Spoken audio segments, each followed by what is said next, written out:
r/AskReddit. What inside tip would you give to the opposite gender? Sharing a queen size bed? Use king size blanket. Sharing a king sized bed? Use 2 queen blankets. But what am I going to cover myself with? She's got both the blankets. Make sure they have hobbies before getting serious. If they don't, you're their new hobby. Congratulations. As a guy with no hobbies, I should get some hobbies. Slow the frick down when it comes to foreplay. Believe it or not, repeatedly jamming as many fingers in there as fast as possible doesn't create that pleasant of a feeling. Yeah ladies, pay attention to this one. That is not what Peen has taught me. Also, why doesn't this wine bottle fit in your anus? Both genders. Don't guilt trip yourself into doing something they aren't ready for or don't want to do. Purling the "if you love me you would" guilt trip phrase is a itty thing to do. Also, it's okay if you haven't hit certain life achievement as those around you. Your friends are all married with kids? That's completely okay. Don't feel pressured that you need to do the same if you are not ready to do so. All your friends have lost their virginity by high school or college. That's alright as well. Focus on your own goals and not the accomplishments of those around you. There is also no shame in being behind or failing. We all move at our own pace and to find our niche in life. Being completely to the point is so much better than not bringing something up. If you are in a relationship you should be a team, and teams don't work if both sides don't have all the info. If something bothers you, say it outright and figure out a solution together. Also, do everything to make the other happy. If both of you are doing this, both of you are happy. You get to do something for someone you care about, and you get nice things done for you. Relationships fall apart all the time when people start thinking about themselves more than each other. My husband and I have developed the "not a mind reader" rule. It goes like this. 1. One or both of us is upset about something. 2. We check ourselves. Did we ever actually tell the other person what was going on? 3. No? Then do your best to get over it, because neither of us are mind readers. 4. Yes? Okay, the "not a telepath" does not apply. Unless 4a. I mean, really, did I explain what I wanted well enough, recently enough? Let them know that it applied to the situation. etc. Honestly, this probably stops 95% of our arguments. It also gives us a way to say, "I'm upset about X, but I acknowledge I never talked to you about X. So now that I know that it bothers me, how about we try Y in the future to avoid X?" If you keep getting the crazy ones, reassess what kind of qualities you've been going for. Applies to both genders actually. Gotta admit, this is so basic and I've been fighting with one of my good friends about it for years. We're in our 30s and she has a habit of dating guys in their mid-20s. Which is fine, but it usually goes something like, meet in bar, bang a time or two, she expects relationship, gets pissy when it does not happen, but he still calls cause her body is great. All this is fine, but then I have to hear how she can't meet a decent dude, they only want one thing, etc. But she refuses to try to meet guys elsewhere. I'm not sure what to say anymore and I'm getting tired of hearing it. Sorry guys, no pics or info. I'm already trying to get her to online date and she refuses. If you get her to try something that's totally 180 from what she's used to, she'll probably fail once and go back to what works. Read. What's more comfortable for her? If she frequents bars, start with something kinda like a bar and work from there. Like a bar mitzvah. Or the bar exam. Barbados is nice this time of the year. Become more self-aware of your ass crack. This applies to men and women. So many ass cracks I've seen. So many. Back scratches are lovely. Girls have nails making back scratches 10x better. Give more back scratches. Head scratches are lovely too. There's guys who can't get a signal and there's guys who takes everything as a signal. The latter is much more annoying. Are you coming on to me? Sorry, it's my first time. Next time I'll last longer. Me towards any act of friendliness. Is she coming on to me? Hell no. No one would ever come on to me. Guys like me and you are both of the above. When everything's a signal, nothing is. To straight guys, you're not always going to get her off during penetration, and that's okay.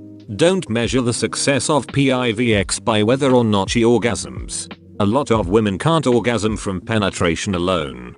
That's not some epic failure. Don't give her a complex. The pressure doesn't help.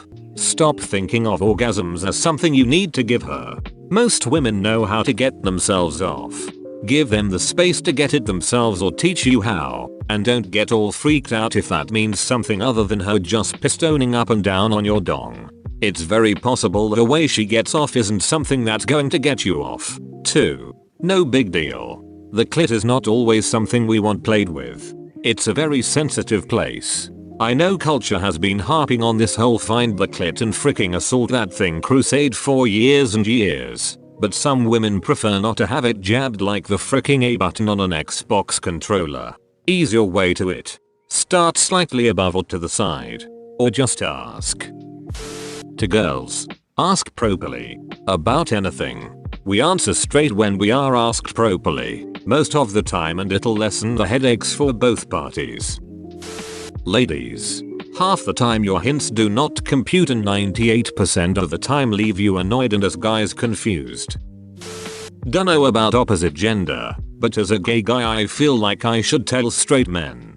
If you want your girl to give you oral, wash your fricking balls. Use antibacterial soap. Wash your ass crack too.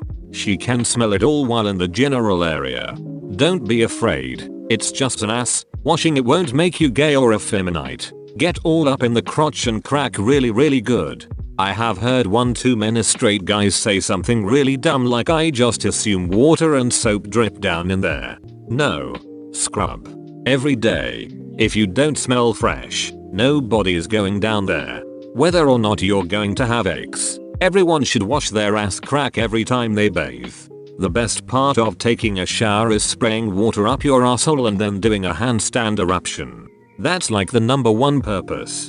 My number one purpose is to get my hands all soapy and blow bubbles through a circle I form with my index finger and thumb. My number one purpose is to get in and out before I get bored and shave my pubes. My number one purpose is to get in and out before I get bored and shave my pubes. You make it sound like shaving your pubes is an undesirable, accidental consequence of getting bored in the shower. Like normally you get in and out in 4 minutes, but then one day your aunt came over and really had to use the toilet, so you stayed in there for 10 minutes just kind of staring at the wall while mentally checked out, and by the time she finished and left, you looked down and discovered, to your horror, that your magnificent bush was gone. Alas, you got bored and shaved your pubes. Girls, we honestly aren't all dense. We might just not be interested and be a little unsure of how to deal with it immediately. Yes, a lot of us like it straightforward, but we aren't scratching our head looking for two rocks to bang together. Truth is, for me, I have a type of woman I'm physically attracted to. If you aren't that, I'll be friendly enough to you, but that's really it. Just because I'm not attracted or interested does not make you unattractive or uninteresting. You can be the juiciest, most beautiful peach on the tree, but some people just don't like peaches. Millions of peaches. Peaches for me. That last line. I think a lot of people need to know that. It's hard to believe for people with low self-esteem. There's a 99% chance I'd have sex with you if you simply ask me on the spot. I have some fried chicken. 1F. A. Okay. No gender discrimination. Bold move.